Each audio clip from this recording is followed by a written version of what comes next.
మన ప్రభువును మన రక్షకుడు అయిన యేసుక్రీస్తు ప్రభు అత్యున్నతమైన నామమున, అతి శ్రేష్టమైన నామమున, ప్రభావము కలిగిన నామమున మీ అందరికీ వందనాలు, దేవునికి స్తోత్రాలు. ఆ కృప కలిగిన దేవుడు, సజీవుడైన దేవుడు మనలందరినీ సజీవ లెక్కలో లెక్కించి మరొక నూతన దినమును మన జీవితములలో అనుగ్రహించినందుకై సమస్త మహిమ, ఘనత, ప్రభావములు ఆ యేసయ్యకు మాత్రమే చెల్లునుగాక. ఆ అద్వితీయుడు, ఆ సత్యదేవుడు ఈ నూతన దినములో మనందరికీ అనుగ్రహించిన దేవుని యొక్క వాగ్దానము, కృపావార్త. ఆదికాండము 49వ అధ్యాయము 24వ వచనం. యాకోబు కొలుచు పరాక్రమశాలి అయిన వాని హస్త బలము వలన అతని విల్లు బలమైనదగును, ఇజ్రాయేలునకు బండయు మేపెడివాడును ఆయనే. దేవునికి స్తోత్రం కలుగునుగాక, దేవునికి మహిమ కలుగునుగాక. ప్రభువునందు ప్రియమైన వారలరా, మనకు బలమైన దేవుడు, మనలను మేపెడివాడు, మనకు బండ అయిన దేవుడు యేసుక్రీస్తు ప్రభువే.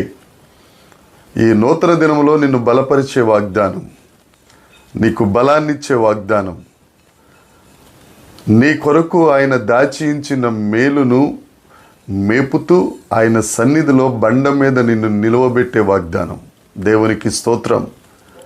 అయితే ఆదికాండ గ్రంథం 49వ అధ్యాయం, యాకోబు గారి అవసాన దశలో తన కుమారులందరినీ వరుసగా నిలువబెట్టి ఆయన పలికిన మాటలు ఇవి ప్రవచనములు.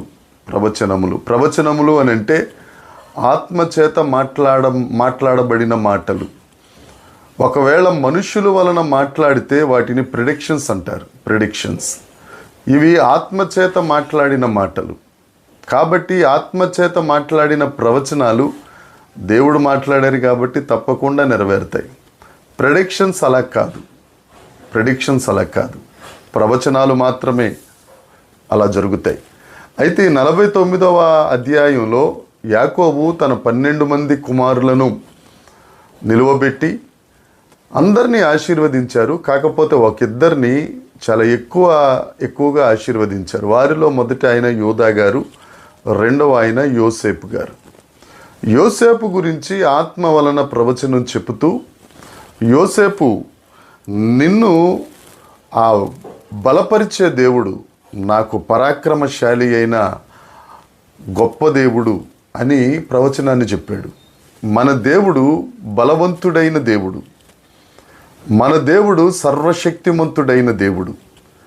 ఆయన హస్తబలం, ఆయన దక్షిణ హస్తం మనలను శత్రువుల చేతిలో నుంచి విడిపిస్తుంది. అదే ప్రవచనం యోసేపు జీవితంలో నెరవేరుతూ, యోసేపు జీవితం మనందరికీ తెలుసు. ఎన్ని కష్టాలు పడ్డాడో, ఎన్ని ఇబ్బందులు పడ్డాడో, ఎన్ని నిందలు పడ్డారో ఆయన మనందరికీ తెలుసు. అయినా కానీ యాకోబు పరాక్రమశాలి అయిన దేవుని హస్తబలం యోసేపును ఐగుప్తు దేశానికి తండ్రిలా చేసేసింది. దేవునికి స్తోత్రం. అదే దేవుడు నీతో మాట్లాడుతున్నాడు. నువ్వు కష్టాల్లో ఉన్నావా, నిందలు పడుతున్నావా, శ్రమంలో ఉన్నావా, భారభరితమైన బ్రతుకులో ఉన్నావా, యోసేపును పక్కన పెట్టినట్టు అన్నదమ్ములే, కుటుంబ సభ్యులే నిన్ను తీసి పారేసేశారా? దేవుడు నీతోనే మాట్లాడుతున్నాడు. మన దేవుడు పరాక్రమశాలి అయి ఆయన హస్తబలం బలమైనది. ఆ దేవుడు నిన్ను బలపరుస్తాడు, నిన్ను అనేకులకు ఆధారంగా చేయబోతున్నారు. ఇది ఆత్మ చెబుతున్న మాట. ఆమేనను. దేవునికి స్తోత్రం చెల్లించు. ఆ దేవుడు మన మధ్యనున్నారు. అంతేకాదు, ఇజ్రాయేలునకు బండయు మేపెడివాడును ఆయనే. ఆయన బండ అయిన దేవుడు. క్రొత్త నిబంధనలో ఆ బండ క్రీస్తే. దావీదు గారు అంటారు, నాశనకరమైన గోతి నుండి, జిగటగల దొంగ ఊబి నుండి దేవుడు నన్ను పైకి లేవనెత్తి నేను జారిపోకుండానట్లు బండ మీద నా పాదములను స్థిరపరిచాను. నీ గోతిలో నుంచి నిన్ను పైకి లేవనెత్తి ఇశ్రాయేలునకు బండైన ఆ క్రీస్తు ప్రభువు మీద, ఆ క్రీస్తు ప్రభువులో నిన్ను స్థిరపరిచే దేవుడు మన దేవుడు. నువ్వు ఎక్కడెక్కడ జారిపోయి గోతి అనే గుహలోనికి వెళ్ళిపోతున్నావో, ఊబిలో పడిపోతున్నావో, నువ్వు యేసయ్య వైపు చూస్తే ఈ దినాన్న నీకు బలమిచ్చే దేవుడు నిన్ను పైకి లేవనెత్తి నిన్ను బండ మీద నిలబెడతాడు. అంతేకాదు మేపెడివాడును ఆయనే. మన దేవుడు మేపేవాడు. మనకు తెలిసిన చాలామంది మేసేవాళ్ళు. మన దగ్గర ఏముందో సమస్తాన్ని వాళ్ళు మేసేస్తారు. కానీ మన దేవుడు అలాంటి దేవుడు కాదు. పచ్చిక గల చోట్ల పరుండ చేసి శాంతికరమైన జలముల యొద్దకు మనల్ని నడిపించి మనలను సమృద్ధిగా మేపే దేవుడు ఆయన. మన వారందరూ మేసేస్తూ ఉంటే దేవుడు ఒక్కడే మేపుతాడండి.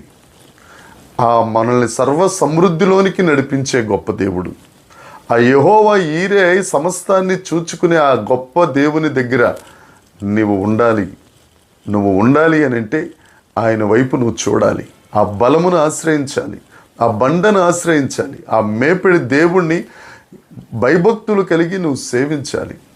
అప్పుడు ఆయన నీకు బలాన్ని ఇస్తారు, నీకు బండగా ఉండి నీ అడుగులు స్థిరపరుస్తారు. నీకు కావలసిన సర్వ సమృద్ధిని, నీ కుటుంబానికి కావలసిన సర్వ సమృద్ధిని, నీ సంఘానికి కావలసిన సర్వ సమృద్ధిని అనుగ్రహించే దేవుడు ఈ దినాన్న నీకు వాగ్దానం చేస్తున్నారు.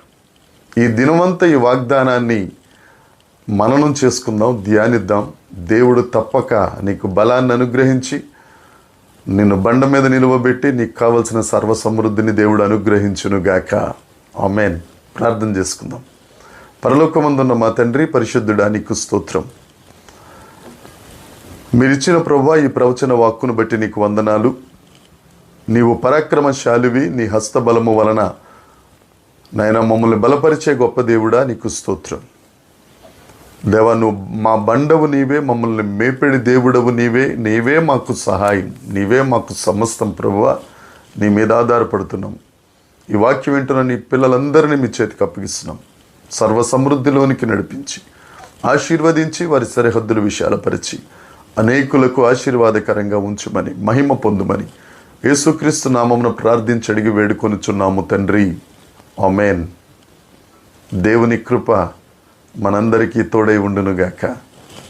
ఆమేన్, ఆమేన్, ఆమేన్.